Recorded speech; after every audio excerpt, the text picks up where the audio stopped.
Mic check. All right. You want to know the real reason that I split the lessons into advanced and standard? It's because of this.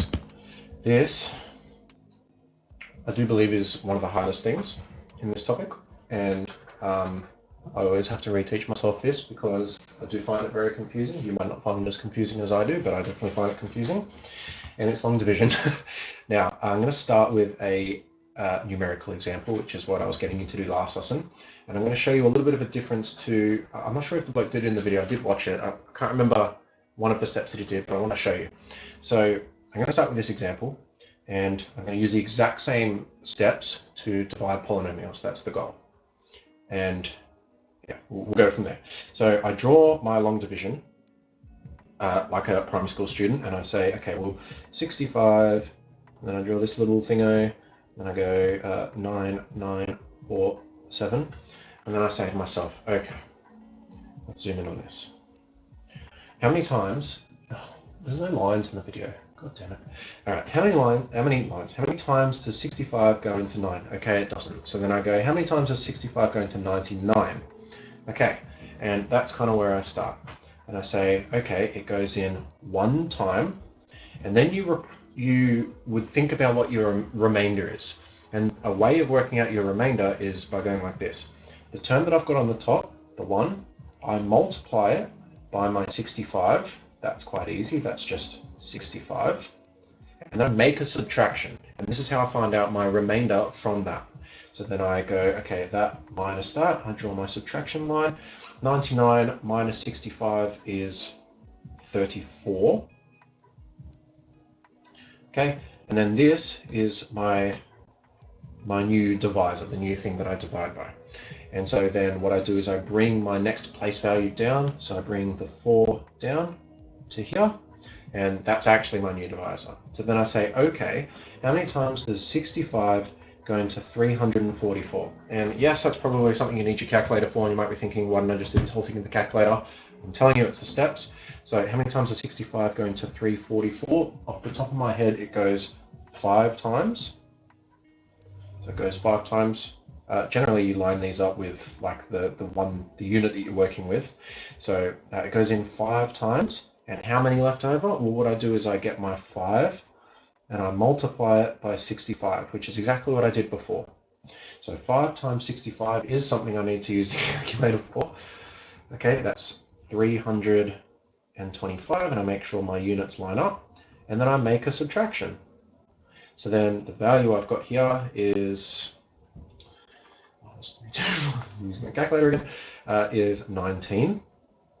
Okay, and then I bring, because 65 obviously doesn't go into 19, that's actually my remainder, I now bring my next value down, 7, and now I've exhausted all of my numbers, so this should be my last division. So then I go, okay, how many times does 65 go into 197? And it goes 3 times off the top of my head. And then you think about your remainder. The remainder is going to be, okay, what's 3 times 65? 3 times 65 is 195. I then subtract, do my subtraction line. I've got 2. Obviously 65 doesn't go into 2, and I have no more numbers. So therefore the 2 is my remainder. And then I can write my answer like this. So I've got my, what did I start with? 9947. So 9947. That's the same as 65 times by this, and then my remainder is 2, so I add 2. So I've got 65 times by 153 plus 2. So then there's a few terms I also want you to be aware of. This is called the dividend. This is called the divisor. The resultant is the quotient. So you know when you take the quotient of two numbers, that means you divide them. So that's the result. And then this thing here is the remainder. Now in this case, there's another way of writing what the quotient is, and it's just based off this. I could write it as 153 with my remainder 2. Now it's 2, and then I don't know how to say this. It's 2 and, like 2 out of 65, if that kind of makes sense. Like it's a mixed numeral. So I was able to divide 153 times, and then I had 2 left over out of my 65. So if I had another 63 numbers, then this would be a whole number, if that kind of makes sense. So my answer I can write as a mixed numeral. So that's like a mixed numeral resultant. And each of these things are going to be important in a sec. If you look in the top left-hand corner here, this is our, what do I say, my lessons. So if you see here the remainder, it's called the remainder theorem. There's a little bit else to do with this remainder here. And the factor theorem is also part of long division. So we're going to get a lot of practice of this, but the process is going to come from this process. So let's go over a polynomial example. I'm going to start off as easy as possible, even though this process is not that easy. So I've got x cubed plus 5x squared minus 6x minus 4. Now I'm going to divide that whole thing by x plus 3.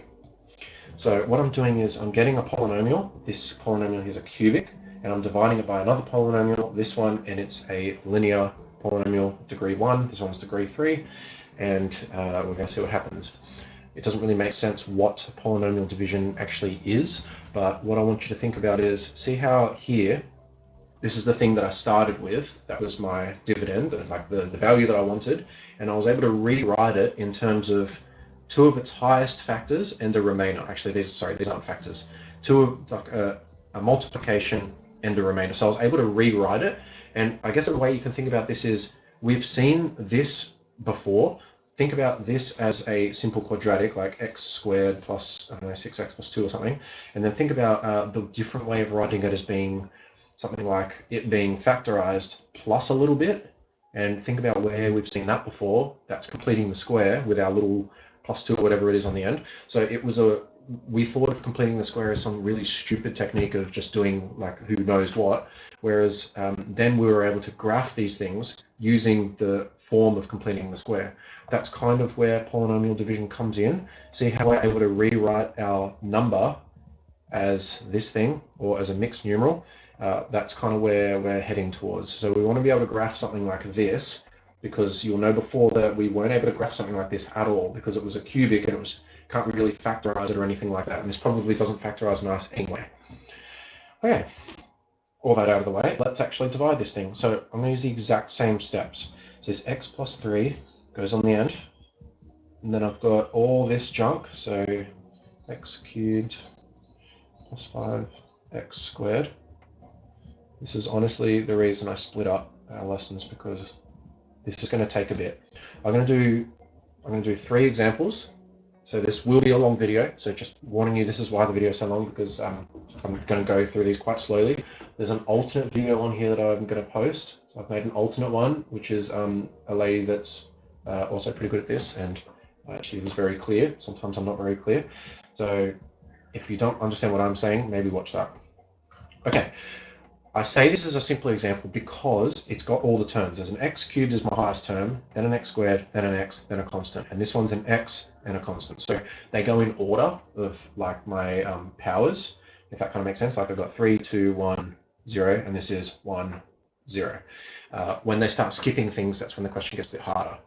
So I've got an order of really nice terms, and now it's time to divide them. I'm going to do the exact same thing. And you'll notice from the first step up here, what I did was I went, okay, how many times does 65 go into my first thing? So I'm going to say that, I'm going to ask the same thing. How many times does this go into this, or my first term?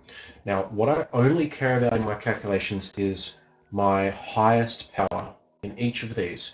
So my highest power is this and this. So really all I'm going to be working on this left-hand side is my x. Don't worry about this 3. Just worry about this highest term. So it's also important to order these. If they're not in order in the question, order them. Order them in terms of like highest to lowest powers. Okay, so the first thing I want to do is say how many times does x go into my first term x cubed? That's the first thing I want to know. How many times does this go into this. And because it's 1x, and I've got 3 of them, it's x squared. And I'll explain that in a sec. Now, I put the x squared on my corresponding term. So I've got a 5x squared term here, so I'm going to put it on top of my x squared there. It was kind of the same as what I did before. So I know that that was right. So because x goes into x cubed x squared times, all that's saying is, what's x times x squared? Well, x cubed. That's a different way of saying it. Okay, so now what I did above was, once I had that term up here, what did I do? Well, I wanted to know my remainder, so then I went 1 times 65 is 65, and I put it underneath. So that's exactly what I'm going to do here. I'm going to go this times each of these, and then put them underneath. So I'm going to go x squared times x is x cubed. X squared times 3 is 3x squared. And then I perform a subtraction. So I go subtract, and I draw my subtraction line. The difference here, and this is where people make mistakes, is I'm subtracting 2 terms. So I need to use brackets. So I'm subtracting that whole thing. Okay, so now I've got x cubed minus x cubed. That's nothing. Now I've got 5x squared minus 3x squared. That's 2x squared. And I'm done. That's my new divisor. Now the next thing I did was bring down my next term. So I'm going to bring down my minus 6x, and that's going to be my new divisor. And that's the first step. So we just keep doing that. You just essentially keep doing that until you end up with nothing. It's exactly as we did before. So now I say, okay, how many times does x go into 2x squared? So just keep in mind, I only use my highest term from each side when I do this. So I'm going, how many times does x go into 2x squared, not the whole thing? So how many times does this go into this? Or I guess the other way you can think about it is, what do I have to multiply x by to get this? So I have to multiply it by a 2x. So I'm going to have plus 2x, and you'll notice that I've put it above the 6x term. So just to verify, x times 2x is 2x squared, so that's fine. Once I've got my value up here, what did I do up here? Well, once I added my value here, I did that times that, which became this. So that's what I'm going to do. I'm going to do this times this, which is 2x squared. And then I'm going to do 2x times the other term, so 3, and that's going to be 6x. So that's going to be plus 6x. Okay, and then I do my subtraction. So subtract, I'll make sure I use brackets, and I chuck a subtraction line in there. Then I go, all right, 2x squared minus 2x squared, that's nothing. So generally you're going to get nothing for that first part. Now minus 6x minus 6x. So that's going to be minus 12x. Now, once I've done that, the next thing to do is bring my term down. So I go down there, minus 4 is my term. Okay, and then I start again. So I say, all right, how many times does x go into minus 12x? Or what do I have to multiply x by to get minus 12x minus 12? And then I multiply that new term that I've added on by each of these. So then I go, all right, minus 12x times x is minus 12x. And then minus 12 times 3 is minus, wow, 36. Zoom in, please. Minus 36. Okay. Now, I make my subtraction. And I go, alrighty, this minus the same thing is nothing. Then minus 4 minus minus, so that's a plus. So minus 4 plus 36 is going to be 32. Yes, I've got a correct answer. That's pretty nice. So that's 32, and I'm done. So what I've done is I've gone this divided by this. What's that equal to? Well, it's equal to this thing, remainder 32. So there's a nice way of writing this, and it's like this. Exactly how we did it before. The first thing I started with, so let's compare it to that. First thing I started with, which was the x cubed plus 5x squared minus 6x minus 4.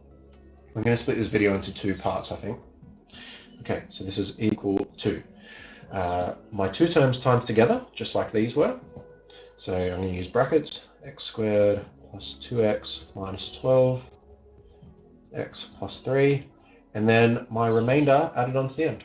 So my remainder added on to the end. And is that right? That seems about right to me. Okay. Yeah.